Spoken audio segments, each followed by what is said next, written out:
The ProVelo Super League, this is a new pathway to the top of world cycling with a chance for the winner of the under-23 category to get a stage stint with the Jayco Ulula team. For the winner of the women's under-23 category, they get a 12-month contract the following season with the Live Ulula Development Squad. New path to the top of world cycling. And somebody who has recently bowed out of world cycling, she's retired as Olympic Games gold medalist and the world champion in the individual time trial, is Grace Brown. I'm Matt Keenan, and I'm looking forward to the chat with the Olympic champion.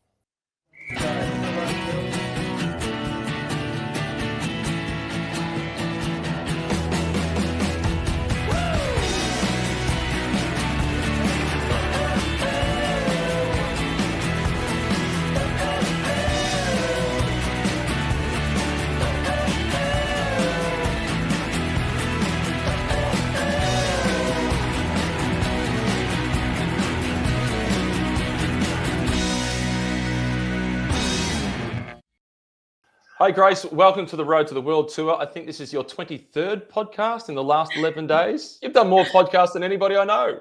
Yeah, I'm not counting, but there's a few there's a few out there at the moment. I think people might start getting sick of hearing my voice. Before we go back and take a look at your pathway to becoming the Olympic champion, how does it feel to be in such demand?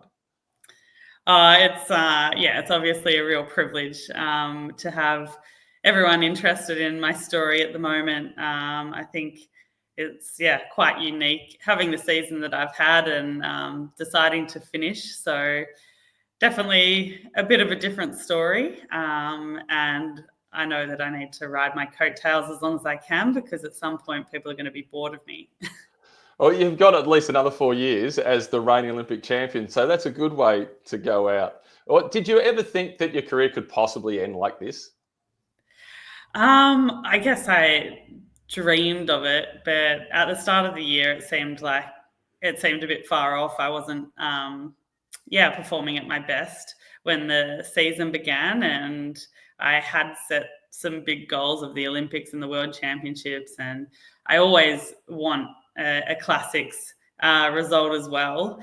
And it didn't seem like I was going to realize it at the start of the year, but just kept putting one foot in front of the other and was able to live out my dream. It can be whether you're at the top end of the sport or whether you're under 17 trying to make a state team. Everybody goes through those moments where things aren't going according to plan. You've got your training program, you're following all those elements. What are the steps that you took at the beginning of this season to make sure that you did stay on track and you did get those big wins?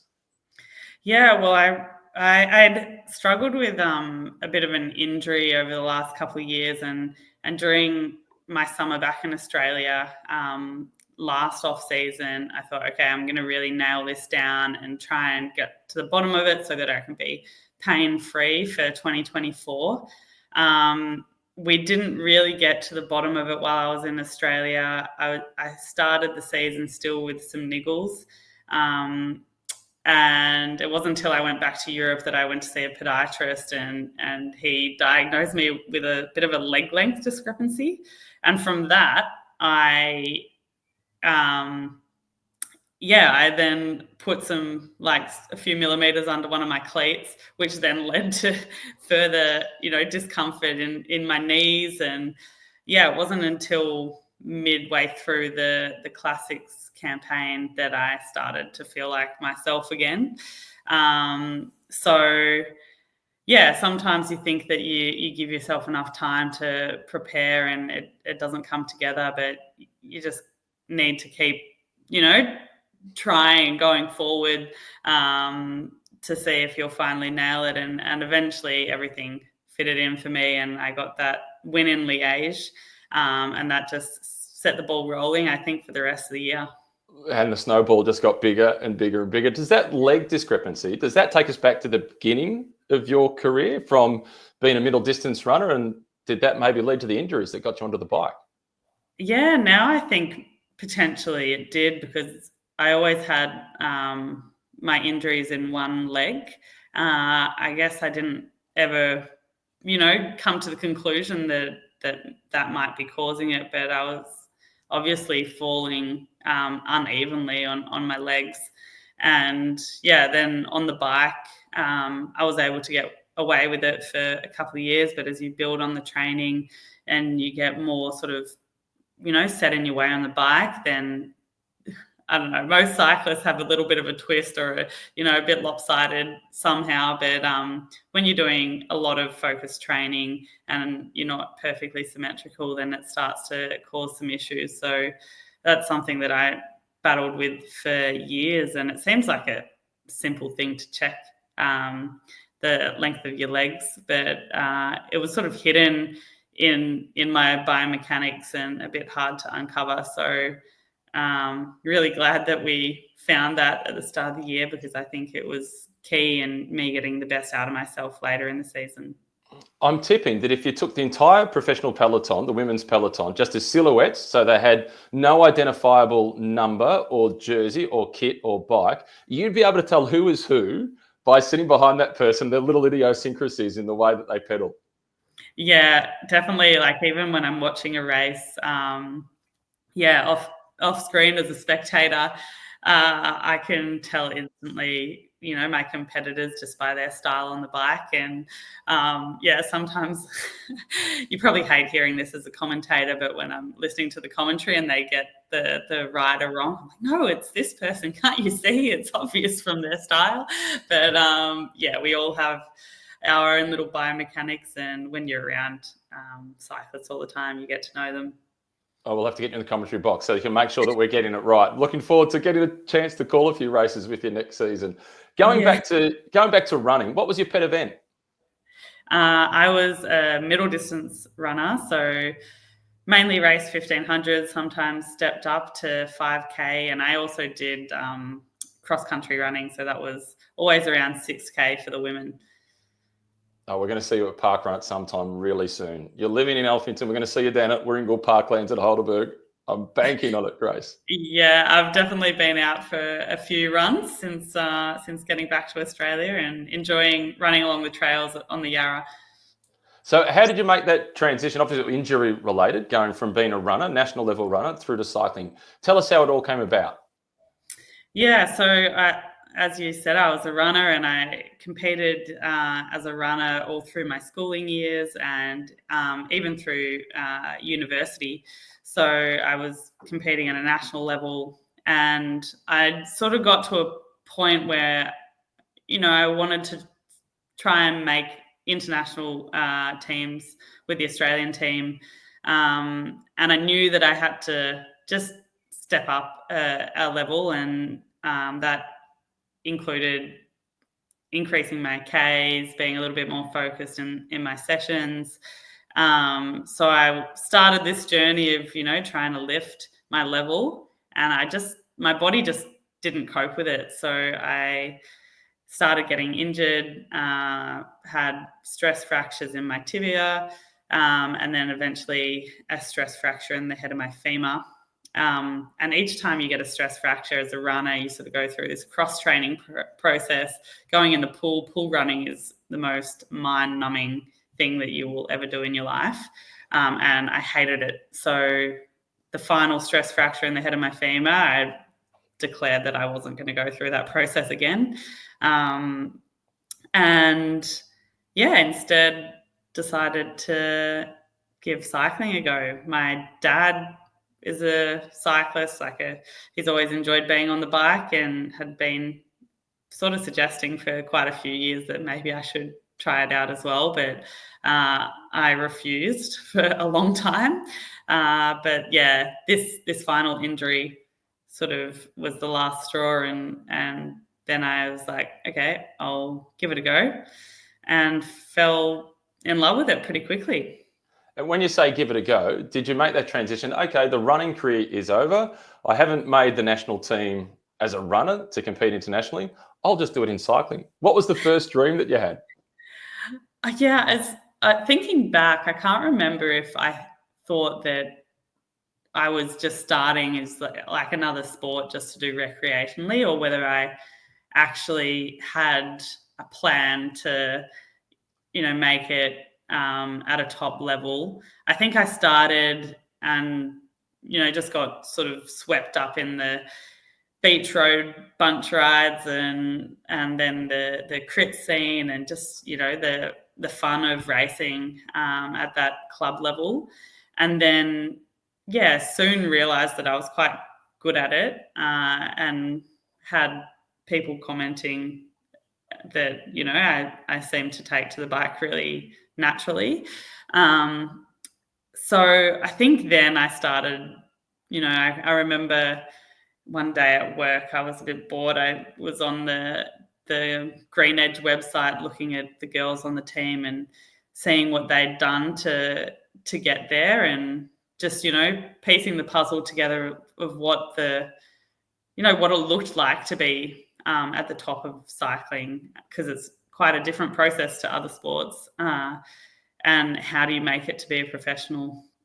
So, yeah, I guess I sort of had that little taster off in the distance of, well, maybe I can go after that, but it seemed quite a far away thing to be able to make it onto a professional team at that point. Did you write a plan? Had you mapped it No. out? Because you were 23 when you started racing, and particularly in the men's peloton, Remco and Tadej Pogacar have got a lot to answer for. A lot of male cyclists now think, if I haven't made it by 21, I'm never going to make it. But you didn't start racing until you were 23. Yeah, I think I definitely benefited from doing another sport at a high level, and I already had the engine. Like I was trained. I just needed to transfer it to the bike, and I, you know, had a lot of work to do to pick up the skills of riding a bike, because that doesn't just happen overnight if you haven't been doing it your whole childhood. But yeah, I guess I came into the sport and realized that I had potential in it, and having that little taste gave me the motivation to work hard. And how do you go making the transition from riding club races through to National Road Series level races?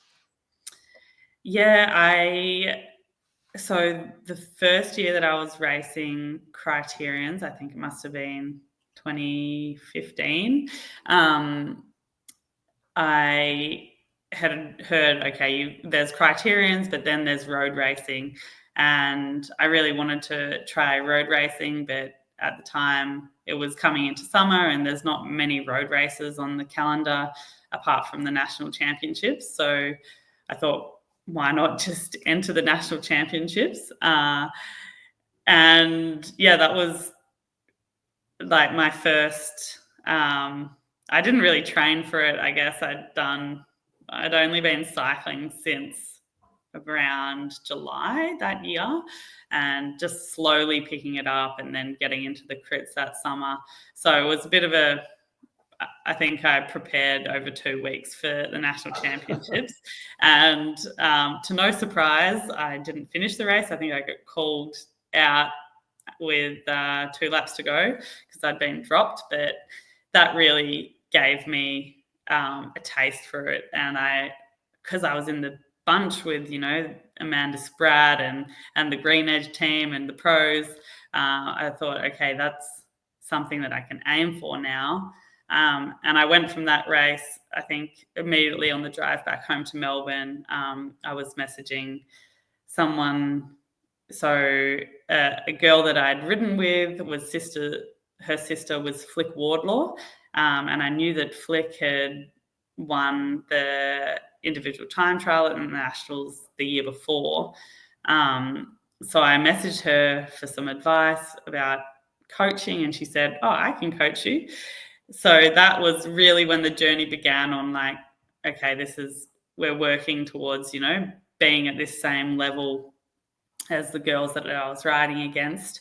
And with her, we set a target of getting onto a National Road Series team. And then, yeah, I think I had a guest ride with the Bike Bug team on a few occasions. And then eventually the Holden team took me on. And I think that's when the journey really began. And, you know, I went from being a novice in the National Road Series to being one of the top riders and winning some races and getting opportunities from that.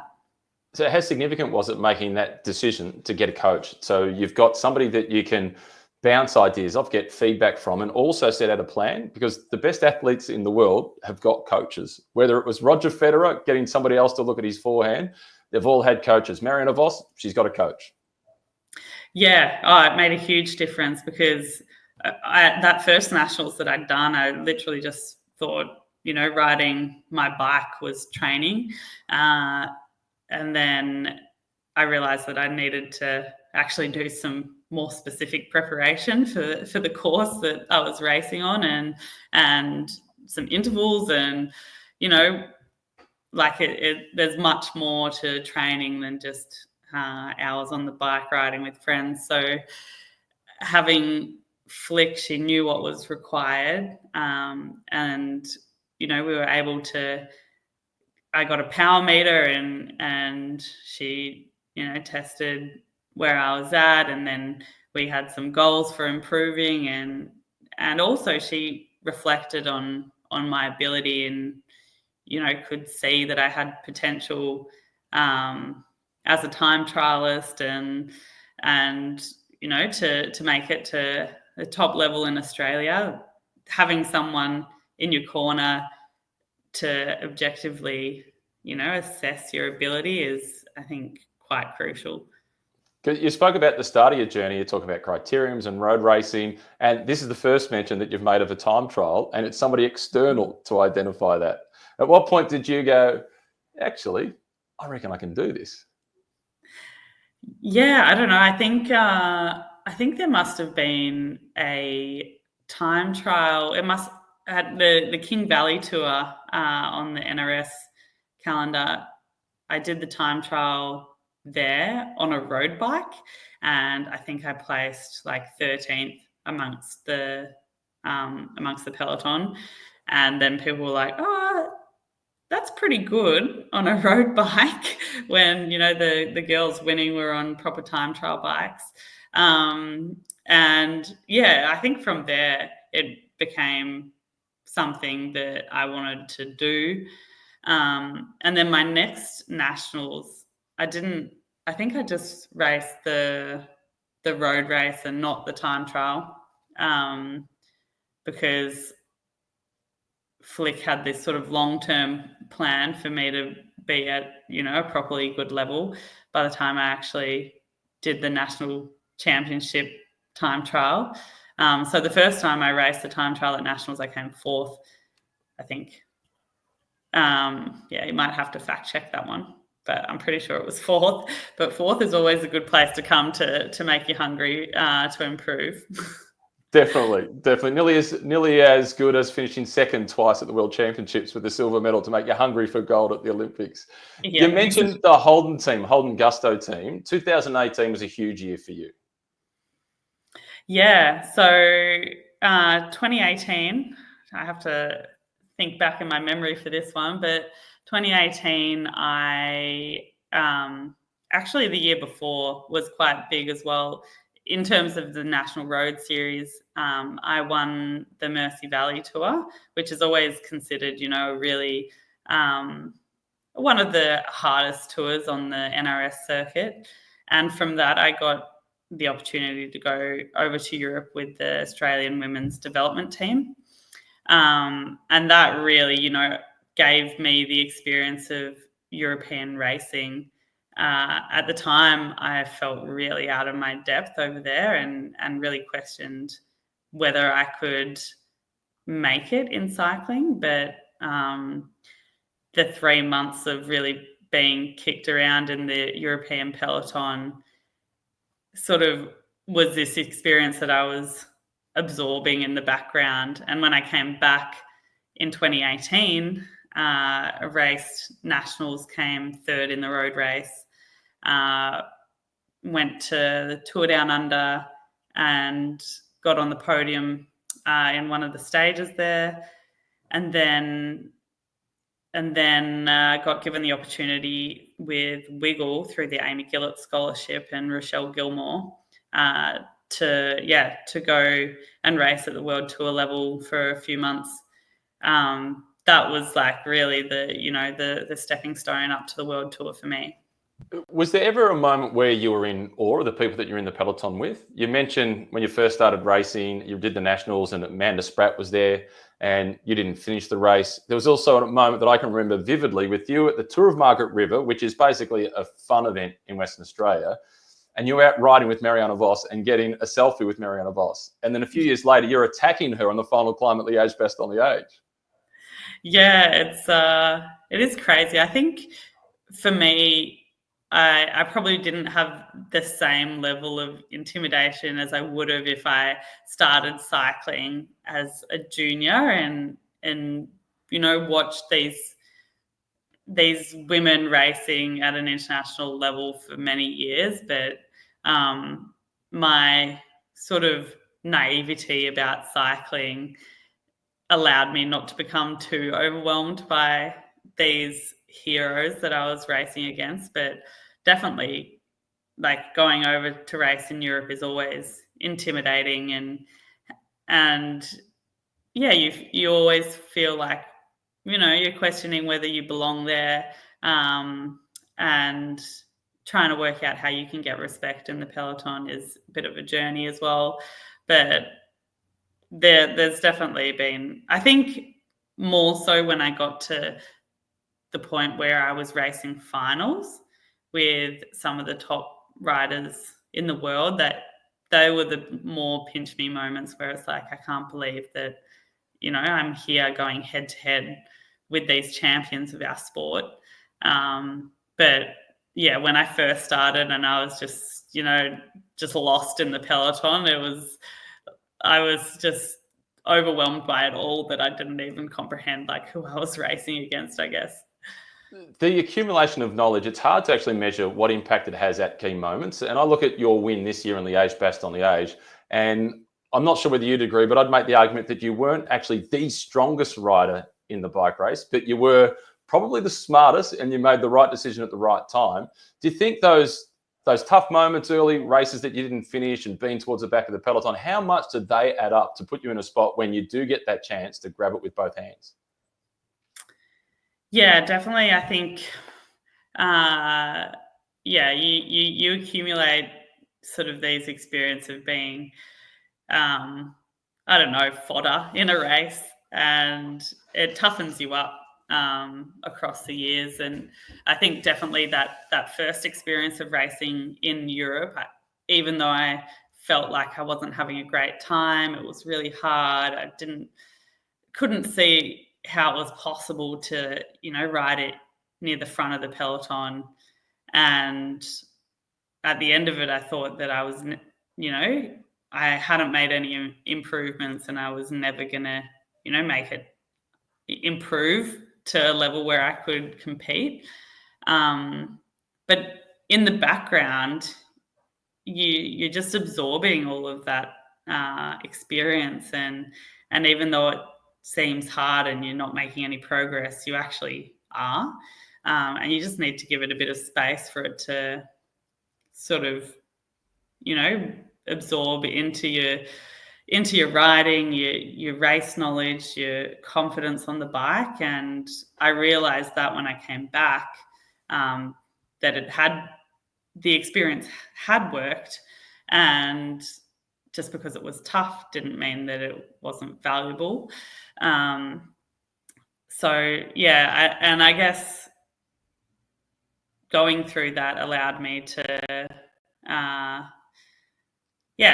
work out how to use my strengths to put myself in a position to be able to win races.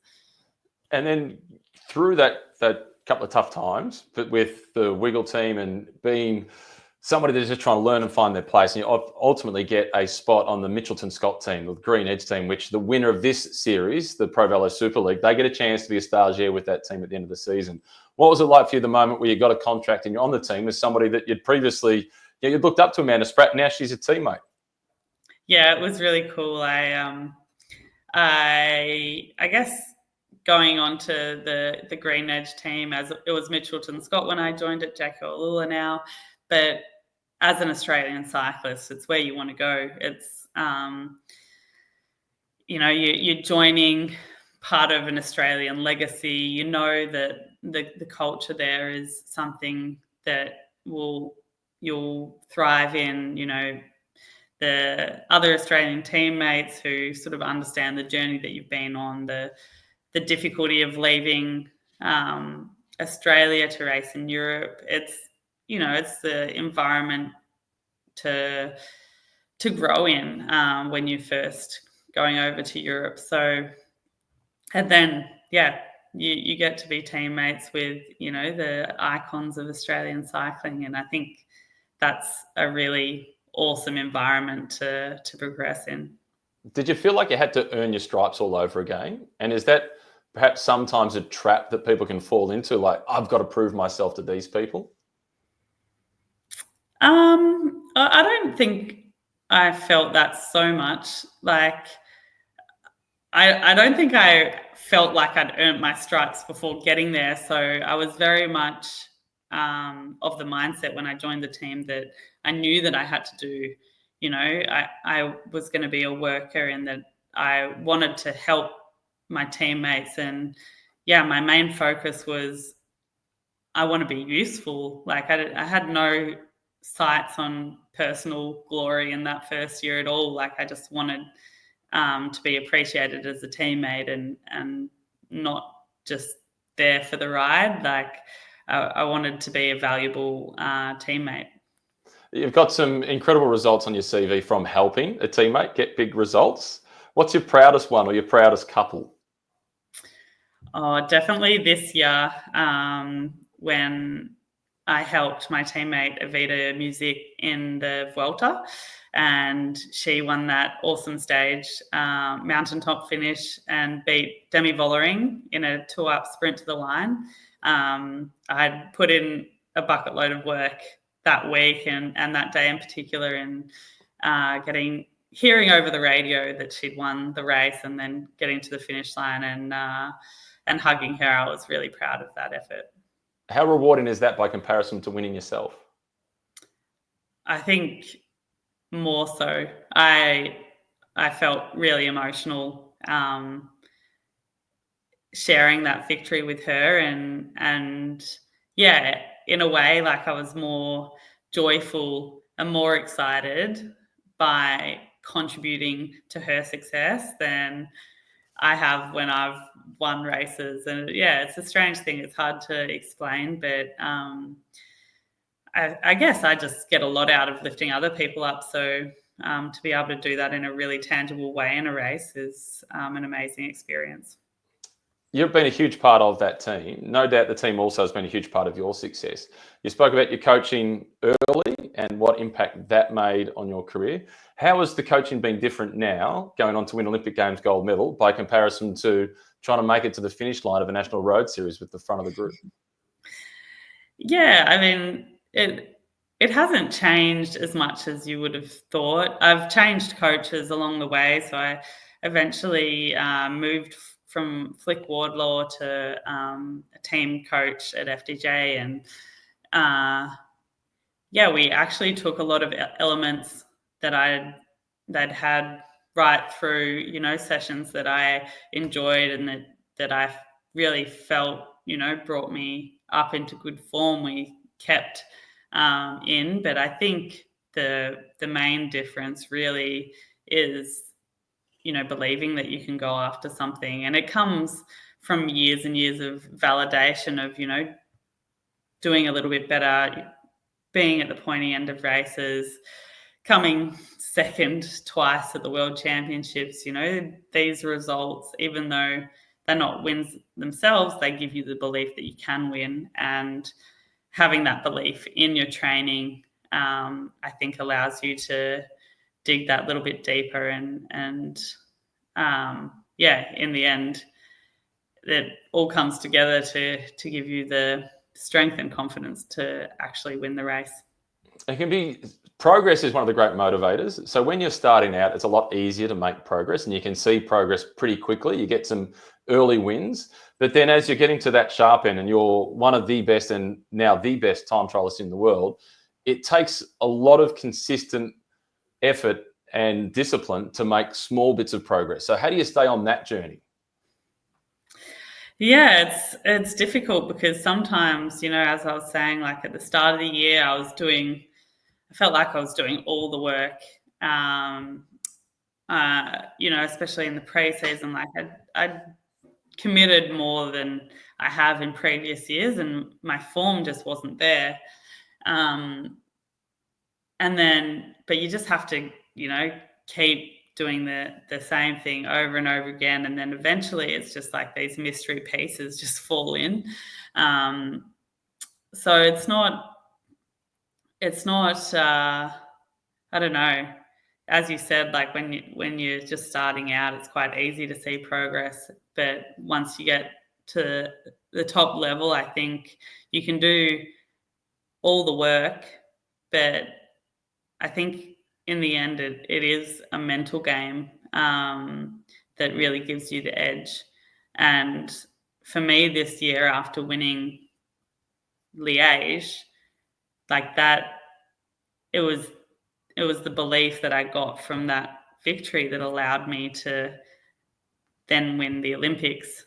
And then winning the Olympics gave me the belief that I could be world champion. So yeah, it's sort of this cascading effect of winning solves a lot of problems, doesn't it? It deals with a lot of issues. Did you ever work with a sports psychologist? Yes, I did. I've not all the way through my career, but sort of around key goals, and definitely in the lead up to the Olympics, I did quite a few sessions with with the sports psych, and that really helped me, especially I think more so with the pressure of being a medal favourite, and just how to approach that and not let it overwhelm me. What's your number one bit of advice for a young cyclist and not let something overwhelm them? Well, what I did, the approach that I took for the Olympics was, I guess I initially was getting a little bit overwhelmed by the fact that Oz Cycling had supported me so much. They believed in me being able to get a gold medal at the Olympics. My family, my support network all thought that I could win. And they were really excited by the race, and I was getting, afraid of letting all these people down if I didn't perform on the day. So my sports psych, led me to the perspective that, all you can do is your best on the day, and you need to focus on the effort and all the things that are within your control. You know that you're going to go out there, it's going to hurt, and you're going to have to push deeper than you ever have in your career to win this race. But just focus on the effort within the race, and don't think about what's going to happen afterwards, what that effort is going to equal in terms of a result. So for me in the race, I knew what I had to do in the morning before the race, my preparation, my warm-up, and then I knew every inch of the race, what, my approach, the process, the fact that it was going to hurt, and I was going to push myself as hard as I could to get the best out of myself, so that when I crossed the line, I knew that I'd done my best effort. And then whatever that brought in terms of result was, a completely separate thing. So yeah, in the lead up, I was just thinking about the race itself and the effort. And that really helped me disassociate, the pressure of winning. It looked like you'd been through that process, particularly in the World Championships in Wollongong, when you did finish in second position, but clearly you'd laid everything out there, and that was a winning of a silver medal as opposed to missing out on a gold medal from my perspective, looking at it on the outside. While we're on the topic of advice, So somebody who wins this series, they're going to get an opportunity to ride with Green Edge at the end of the season, do a stagiaire stint. To the person that wins, and this series ends in March, they've got a few months to fill before they then get to race with the Green Edge squad. What's your advice to them? Yeah, I think if you're lucky to win this amazing opportunity, then just take it all 100% the opportunity to go out there and experience everything that you can racing at that level. I think take on the advice that people give you, listen to everyone around you, and really absorb everything that you can, because being in that position is really unique.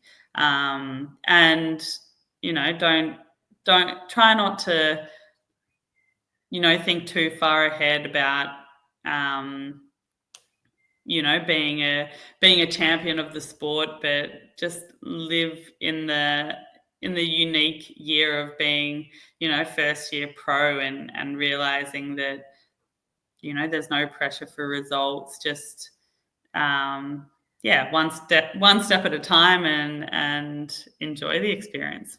Now, there's an even bigger pool of athletes, Grace, that are in the basket of not winning this series, but they've still got that dream to make it as a professional athlete. Like, you went to your first nationals and you didn't finish the race. You go on to be the Olympic Games gold medalist. What's your advice to those who fall short of their aspirations for this series, but they've still got the dream to make it?